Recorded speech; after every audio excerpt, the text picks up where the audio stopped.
This is CounselCast, part of the Legal Talk Network, and I'm your host, Karin Conroy. When you face a complex case outside your expertise, you bring in a co-counsel for next-level results. When you want to engage, expand, and elevate your firm, you bring in a marketing co-counsel.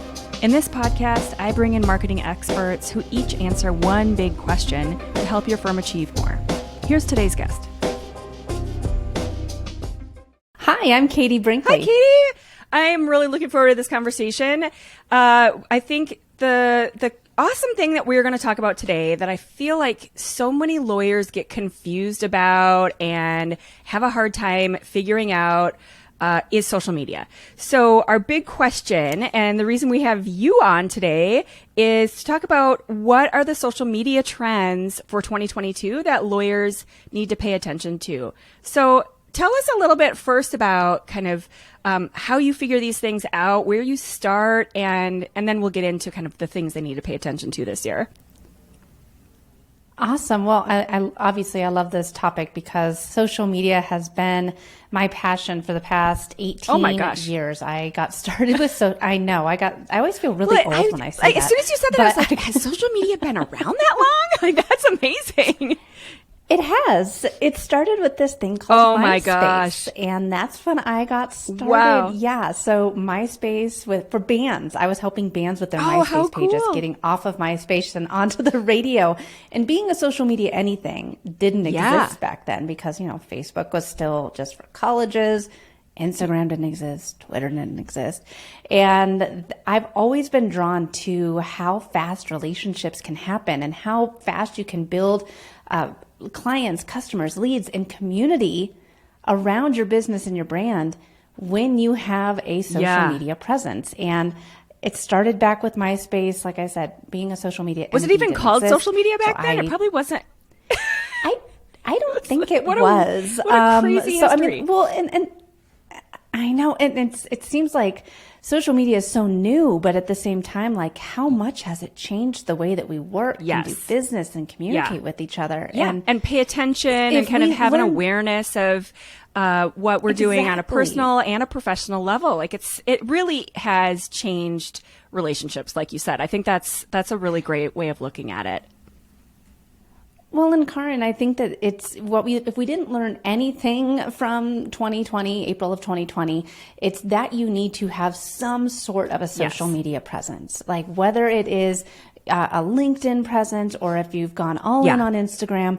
I'm not saying that you need to start, posting on all of the different social channels out there because there are a lot of them, but if you have a presence somewhere, you can still be gaining those inbound leads, you can still be cultivating a community, and you can still get your message out there if the world were to shut down again. And that's that kind of derails from your question. I think that's a great place to start, just because it kind of gives us a foundation and a background of all of it.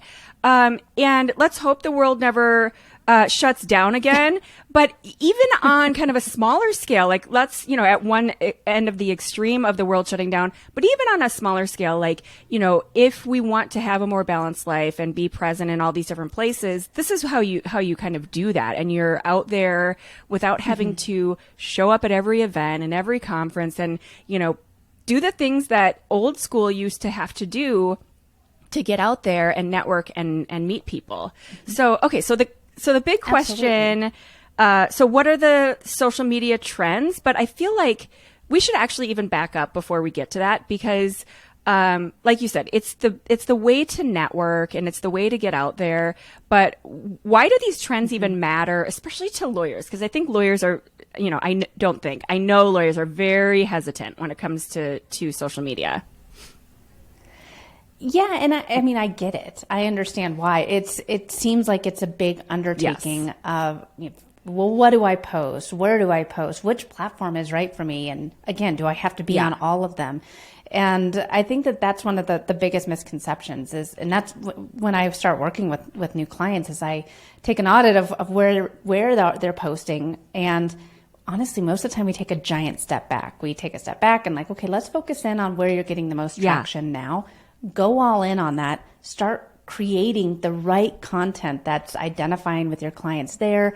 Let's let them get to know you. So let's start building up your brand on that platform. And then after that, if we want to start adding more platforms in, then we can. But it really takes away a lot of the overwhelm. And all of these social platforms exist for a reason. And there's going to be more that are coming out. I mean, last year was definitely the boom of social audio. We saw Clubhouse and Twitter Spaces, Facebook audio rooms, like all of these platforms were bringing out basically live podcasts to, in app form, and a new way to have conversation and connect with people. That was the big thing that we saw in 2021. In 2022, I think the biggest trend is going to be in that micro content, like that micro social network. How can you cultivate that community around your business and your brand to have your biggest fans be a part of it? And they want to see all of your posts. They want to engage with you. They look forward to seeing the lessons and the value that you can give to them on a regular basis. It's those micro communities that I think we're really going to start seeing a lot more of in 2022. Okay, so let me ask you a couple questions about that. First of all, what do you mean by a micro community? And then, let's focus on that question, because I have another question kind of following up on the one about Clubhouse, but let's do one at a time. What is a micro community, and what does that mean? So, we saw, what was it, like 3 years ago, how many millions, maybe a B with billions of dollars did Facebook spend during the Super Bowl promoting Facebook groups? And it was like, why? Okay, there's some Facebook groups. But how many of us now are part of Facebook groups? Those are what were shown first in the feed. And it's really cultivating those little, this is how we can communicate. This is how we can grow together. And with Facebook announcing last year that they are now Meta and going into this virtual space, I think that it's going to become even more micro. It's going to be leading us into how we can have those online communities that some of our best friends are a part of, and we've never even met them in real life. Some of our I think that's the way that social media is going to be going, is into these small circles of, and I mean, when I say small, it could be 30, a couple and it thousand, could be 30,000. But I mean, like, you're going to have these communities that you're a part of where those are your closest friends. And if, again, the world were to ever shut down again, we're ready for it. We're ready to just go ahead and pop up our avatar and throw on our Oculus and have those conversations and watch a Netflix together with our Oculus VR on. I mean, like, I think this is the way that things are moving, and we have to pay attention to these micro communities, pay attention to our groups, and really focus in on, I think everyone needs to look at their business, and especially a lawyer, like, as their personal brand. That's you. That's the community you're trying to grow around. Yeah, so as you said that, at first when you said micro communities, I was like, I don't know what that is and whatever. But then as soon as you started talking about Facebook groups, I have all these different groups, and that is really one of, especially for Facebook. Instagram is a different kind of story and experience, but with Facebook, it has got to the point where I don't really care so much about my feed anymore, because I feel like we all kind of know what we're going to see there. We all have the certain friend that always does a certain type of post, and the certain, like, it gets kind of redundant. Like, what you're going to see from who, but those groups have become so important. So for me, it's really different types of groups. Like, there's one that's a very local, super local, small kind of neighborhood moms group. And in 2020, I live in Southern California, and we had wildfires. And so we had a wildfire that came through our neighborhood, and there was 60,000 of us that were evacuated. And that group was critical. Like, we all needed to know street by street who was getting evacuated, where we were going, where we were finding hotels. Like, it's not just minor stuff. This is like major, what's happening at the schools, what's happening with this pandemic. Is this school open? Is it, so that's a major place of, it's super important to me. Yes. Community. Exactly. It's your community. But then there's also this group of agency owners that, own businesses like mine. They're literally all over the world. And there's been good ones and not great ones. But I have found one or two that are fantastic. They provide great value. And I know that I can go there and instantly, if I have one little question about some little super microscopic thing in dealing with a question or about a client or something technical, I can go there and instantly someone will reply and give me like the most amazing answer. So those are critical to me. And that's my main function for Facebook now. And I could totally see that, but I don't totally see where lawyers are going to, how that taps in for lawyers. Well, and I think that, it depends on what you are getting out of your social media. So, I mean, like Facebook groups, I think that it's a great way to be a part of the community. One of the best examples I like to give is during the pandemic, I was talking to a local coffee shop owner. He has like 3 local coffee shops here in Denver. And I know it's not a lawyer, but just bear with me here. But he's a brick and mortar store. He's a brick and mortar business. How on earth is he going to be able to stay afloat when no one can leave their house? And what he did was he joined Facebook groups that were local around him. Like, so he joined this apartment building Facebook group, and he had joined, the low high neighborhood group. And what he did was immerse himself in those communities and say, hey, if I can be open for just 3 days a week, what 3 days would work better for you? That. Monday, Wednesday, Friday. And he asked those questions. And not only was he immersing himself as part of that community, like, hey, we're your local coffee shop. We're not Starbucks. We're going to open when it works best for you. People wanted to go and support him. So it was a great way for him to use those Facebook groups. One, to get attention. Attention, but he could get exactly the insights from his clients and customers that were local to that shop.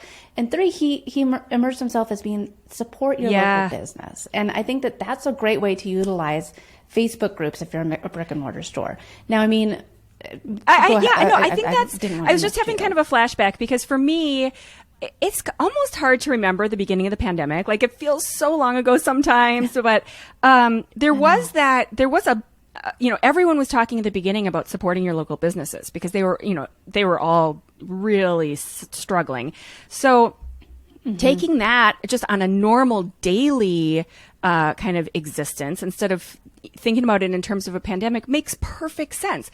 Be there, show up, have those conversations, and depending on whatever your practice area is, go find those right groups. So if you do real estate law, then go find people who are, in that local area. If you do, find the right group for whatever makes sense, but also don't be salesy and don't be, it's so spammy, and you just instantly oftentimes you get booted out of those groups if you're just, Yeah. Well, and I'm in a lot of social media groups on Facebook, and I go in to provide support, like to give my 2 cents. Like, a lot of times people say like, hey, I'm looking at finally getting a scheduler for my social media. What schedulers does everyone use? And, like, I will pop in and say like, well, I use Loomly. I've tried just about every scheduler out there, whatever. And I've had conversations. I'm like, if you have more questions, feel free to DM me. And in those DM conversations, people have said like, why on earth, like, you've been doing this for 18 years. Why are you in this group? And I'm like, well, because there's always something for me to learn. I can learn, like, there might be other tools out there. I mean, if the second that I think that I know everything, that's when things are, I'm going to start falling behind. So, I mean, and if you show up, give value, give support to the other community members, you never know if it could turn into a lead, or it could turn into a friendship, or it could turn into a referral. You never know. So I think that it's a great way just to show up and be that typical community member. I mean, we all hate going to a networking event and just having someone give us our, business card and then turn around and walk away. That's essentially what you'd be doing if you show up in these Facebook groups and say, hey, come buy from me, come do business with me, and then don't stick around to actually like engage in conversation. It's just sort of a gross, like, it feels like you don't know how to kind of have an interpersonal relationship. Like, it just feels kind of gross. I heard someone the other day talking about this and saying, okay, and think of it in terms of like, I feel like the relationship and that referral thing is so much more bigger and so much more important for me, and it should be for any small business person, than just that one little kind of interaction of like, how can I sell to you or how can you sell to me? The idea of kind of tapping into each other's networks and how you can both work together is so much bigger. And so to go into a networking event even if you think of these like social media kinds of groups like a networking event, and to imagine, okay, you're in a room with, let's say, a couple hundred people, and on a good lucky day, maybe 5 to 10% maybe might, be someone who is a potential client, which is, maybe a handful of people. So that person you're talking to is probably not that a potential client, but they know someone who might be. And if you kind of go one circle out from them, all of a sudden the numbers and your potential and the conversation is so much easier, because it's not like you're trying to sell and it's just kind of gross feeling. Yeah. So exactly. That makes so much sense. So in terms of coming back to the trends idea, my other question was, when you were talking about 2021 and the audio kind of podcast uprising and all that, and I keep thinking about Clubhouse, and I heard someone saying that they really anticipated that once the pandemic started to decline, that so would Clubhouse. And so I'm curious about your thoughts on that, and also in terms of like, if that's what happens with trends, how closely should we follow things in order to not kind of get caught up in stuff that's, maybe not going to stick around? Yeah, I mean, I think that one of the things about Clubhouse, why it was so successful, is because we hadn't talked to strangers in a while. I mean, like, networking events didn't happen. Conferences weren't happening. We weren't having like new connections being made. And that's where Clubhouse was so exciting, because like we were having these amazing conversations that with people we never would have met, because we weren't searching the right hashtags or keywords. And all of a sudden we're in a group with, in a room with them. We're in a room with, Paris Hilton or Grant Cardone, and we can raise our hands and ask them a question. And I think that that's why Clubhouse really exploded the way that it did. But it really brought to the forefront of how important it is for us to be able to have those conversations in a world where it's just easier to text. And I will be the first one to say that when my mom calls, I won't even listen to the message. I will read her voice message, and then we'll send a text message back. And I mean, like, and it's just easier. Faster. It's faster. Yeah. But those connections, like, we were all wrapped up in our houses. We were holed up in our home offices, talking to the same people every day. And we need to have that interaction. And I think that that is why podcasts aren't going anywhere. Let's just be real with that. Podcasts are not going anywhere. It's a great strategy to have as part of your business plan. But live audio is a great way to connect with people faster than ever. And you can move a relationship along at lightning speed. And Clubhouse was the first. And it's still, it's still there. It still has a very strong following. Different types of rooms. There's lots of stuff on NFTs right now. I've seen crypto, so much of that. There's still a lot of conversation. It seems like I'm worried that that's going to take over a little bit too much, and then the rest of the people are kind of like sort of backing away from, like, what do you think about that? Well, I think that it's because it's new and NFTs, but I'm not going to say that I'm an NFT expert. I do own a few NFTs, but again, it comes back to that community building. I don't want to derail the conversation into NFTs too much, but I do think that NFTs are something to pay attention to as a business and a brand, and it is all going back to driving the community. But I think that with Clubhouse and social audio, it's still conversation driven. It's about this, two to six people on a stage having a conversation, hearing different perspectives, different insights, asking those questions. That's the way Clubhouse was built and formed, and those are the rooms that do the best.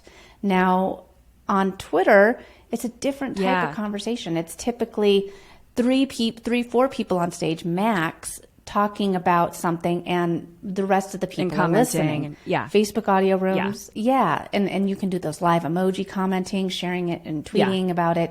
It's all these different platforms exist for a reason, because there's different types of conversations happening on them. Another tool that I really like is Fireside. That's like a live video podcast. It's owned by Mark Cuban. You get the transcripts and everything. It's a really cool platform. But I mean, it's basically like a live podcast, and I don't think that these platforms are going to be fading away. I just think that people are going to be using different ones, just like right now. Like, I'm not a huge Snapchat user. Snapchat is still around. A lot of people still use it. A lot of people spend ad money on it. But I mean, I more am Instagram, LinkedIn, and Facebook. Those are my three kind of main social media platforms. It seems like those are the main. And I think that we'll find the ones that, we'll find the ones that fit us and our business the right way. I think that's so key, is to find, like you said, find the ones that fit your business and the kind of work you do. And so there's no wrong platform for lawyers in general, because they do such different work. And I have clients who are on TikTok and they're doing cool stuff, but they have found their little group, because one of my clients does immigration law. And so she finds this Spanish speaking section of TikTok, and they're talking very specifically about the kinds of questions people have when they're, trying to go. There's so much paperwork and very specific kind of legal questions people have. So that's her thing. And she has done amazing on that. But she keeps it professional. So it's not like, she's not doing little dances and stuff like that. But people joke with me all the time about, well, I'm never going to go on TikTok. And I'm like, never say never about anything. Like, if it's not right for your practice area, it's not right. But finding that right avenue where your audience is the right answer, whatever that might be. Exactly. So let's talk more about those trends. And it sounds like you think, I keep hearing people saying that kind of Clubhouse is going away, but it sounds like you feel like it's going pretty strong. Yeah, I think that it's just a matter of, we're not seeing as many content creators. That's the biggest thing, is it takes time to be on Clubhouse. It takes time to be on social media. And I think that when you are showing a 1 hour on Clubhouse is, for me, an entire week's worth of time creating posts on Instagram. So, I can create a week's worth of posts on Instagram in 1 hour, or I could just do one Clubhouse room. But this is the thing. I might get 5 leads from that one Clubhouse room, and then all of that social media work, I might get 1.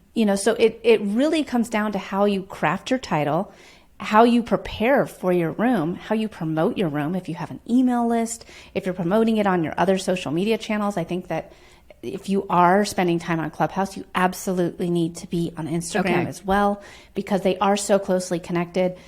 So I think that, you have to have a strategy behind it. And a lot of the content creators are talking about NFTs right now on the crypto side, because it is the hot topic. And you have to be willing. I think that we just need to be willing to start those rooms, be willing to start a room with 6 to 10 people in it. And if 3 of those people, if you have 6 people in your room and there's 6 of your ideal client and customer, and you're able to have a conversation with 3 of them, then it's a win. That, like you were saying before, if you go to a networking event and you talk to 20 people and you walk away with 3 solid leads, that's a great Or you go to win. a networking event and you talk to 20 of the wrong people and you walk away with 0. Think about all that time. You got ready, you drove to a place, you sat around. You spent hours and hours, and it was a waste. So, on social media, you can really hone in and make sure that the people and the audience and your message is focused right at a specific group or subgroup. Whereas at a networking event, it's not like you're walking around with a sign on saying, I only want to talk to the following 4 people. You're going to talk to whoever you talk to. And Karen, I think that, so 2 things on this, and I don't want to take us down a social audio tangent here, but one, if you decide you want to create a room, you don't need to get all dolled up for it. You can do it from your bedroom in your pajamas. You can do it from anywhere. Whereas with TikTok or Instagram Reels or Facebook Reels, now, all of these different videos, you have to get done up for it.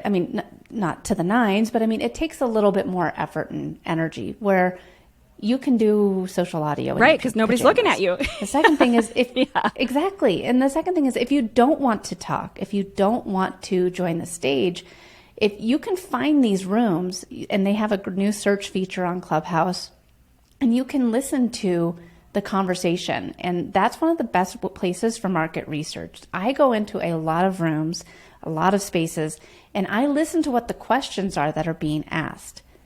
that's how I create my content or write my blogs or, change up the SEO on my website enough. So like, okay, how can I be found in more search? These are the questions that my ideal client and customer is having. How can I be the answer to their problem? Well, it's by giving the advice and the strategy behind X, That's Y, Z. it. I mean, that is really the key to almost any kind of marketing strategy. Figure out what they're asking. And I mean, even in my MBA, that is that. And this was, back before, well, it wasn't totally before social media, but kind of in the beginning. But this was what our marketing professor said, find their unmet needs. And you don't know what their unmet needs are until you know what their questions are. So it's a brilliant way to go in, listen to what they're asking, and then position yourself to answer it. Like that's really it. It sounds so simple, but there's so many people that kind of swirl around that idea and kind of take it off into the wrong left turn, and they just kind of present it in the wrong way. But make sure that you're the solution, not just kind of doing that first impression and first of all talking about yourself and talking about like where you went to law school and like that's nobody cares. Like they may care down the road as they're getting closer to that decision, but not as the first impression. Like you don't lead introducing yourself by saying, hi, my name is Bob and I went to Harvard, and like that's so weird. Like why would you do that? Yeah. Well, and I think that's one of the things behind social media is that it's called that for a reason. It's called social media. You're supposed to be social on it. Listen to your audience and have a conversation with people when they're leaving a comment on your post. Answer them. I mean, it sounds, I feel silly saying that, but it's one of the biggest mistakes that I see so many businesses and brands making is people will take the time out of their day to comment back to something that you created, and then it's just crickets for them. So why would they ever want to comment Or even again? why would they even think about hiring you or working with you or even clicking through to your website if you're ignoring them? Like you are giving them the worst first impression. Like they are kind of cracking the door open, maybe kind of putting that baby kind of toe in the water of, introducing themselves to you, and you're like basically turning your back on them. That's awful. Yeah. Okay, awesome. So, Katie, as you know, our audience is full of tireless lawyers who don't have time to read all the bad business books that aren't worth their time. So, tell us your recommendation for a great book that is worth their time. So, it's going to be kind of in alignment with social media and marketing, but it is great because I think it will help you really rethink the way that you are showing up on your social media, through your blogs, through all of your outward presence. And it's called Story Brand. It's by Donald Miller. It is one of my favorite books. You can listen to it. I recommend reading it because there is like stuff at the end where you fill out the pages and like what are your action steps going to be. But it is a great way to rethink the way that you talk about your business. What's the story behind your business? And it really gives you a new way to think about writing and a new way to think about what makes you different. Because really, all of us are different. We just need to embrace the story of what makes us different, because that's what people identify with. That's why they want to do business with us.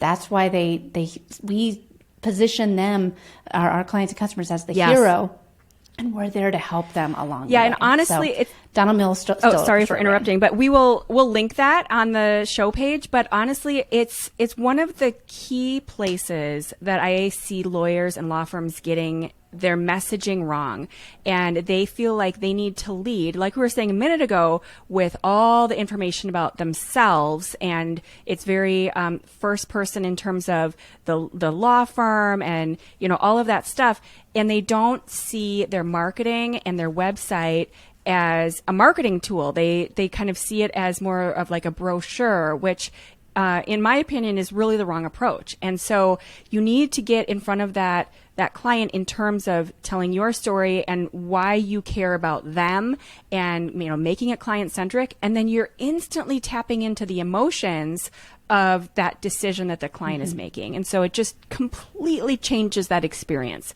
So it's a great book. I think, that's an amazing book. It's so important for lawyers who think they know how to write, But when it comes to marketing and websites and being out there on this level, it's very different. And you need to kind of reconsider how to do it the right way. Great book. I love that book.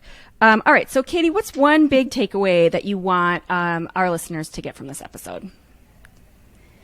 The biggest takeaway I want them to walk away with is that social media is turning into a community. And you have to be thinking about building a community around your business, around your brand, not necessarily trying to post on social media to gain new clients and customers.